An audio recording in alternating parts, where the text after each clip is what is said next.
Welcome everyone. Today we will talk about sexual and reproductive health. የስነ ተዋልዶ ጤና or reproductive health ምንድነው? ይህ የታወቀ በሽታ ወይም የአካል ጉድለት አለመኖር ብቻ ሳይሆን አካላዊ፣ ማህበራዊና አእምሮአዊ ሙሉ ጤነኝነት የሚያካትት ሰፊ ጽንሰ ሐሳብ ነው።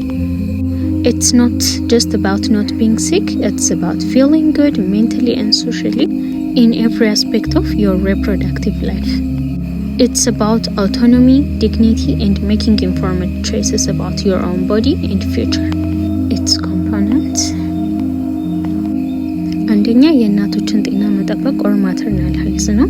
ይህም የተሟላ የቅድመ ወሊድ ክትትልን በጤና ተቋም በሰለጠነ ባለሙያ የወሊድ አገልግሎት ማግኘት እና የድህረ ወሊድ ክትትልንና ልዩ ልዩ የሕክምና አገልግሎቶችን ያካትታል።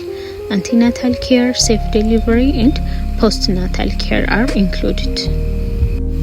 ሁለተኛው የቤተሰብ እቅድ or family planning ነው። የቤተሰብ እቅድ ሲባል ባልና ሚስት ወይንም ጓደኛሞች ዘመናዊ የእርግዝና መከላከያ ዘዴዎችን በመጠቀም መቼ፣ በምን ያህል ጊዜ ልዩነትና ምን ያህል ልጆችን መውለድ እንዳለባቸው የሚወስኑበት ዘዴ ነው። Family planning and counseling services are included.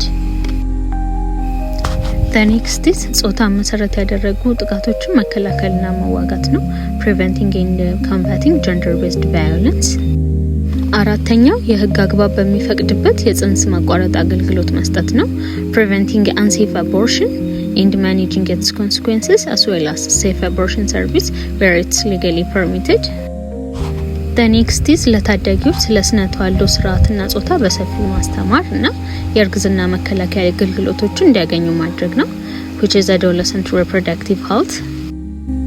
The other is የማህፀን ባርና የጡት ካንሰር እንዲሁም እንደያስፈላጊነቱ የማህፀን የውስጠኛው ግርግዳና የእንቁለጤ ካንሰሮች መደበኛ የሆነ የካንሰር ልየታ or screening እና የመከላከል አገልግሎቶችን መስጠት ነው።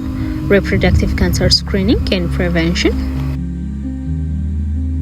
The last one is የመካንነት ችግር ላለባቸው የምርመራና ሕክምና አገልግሎቶችን መስጠት ነው which is infertility care.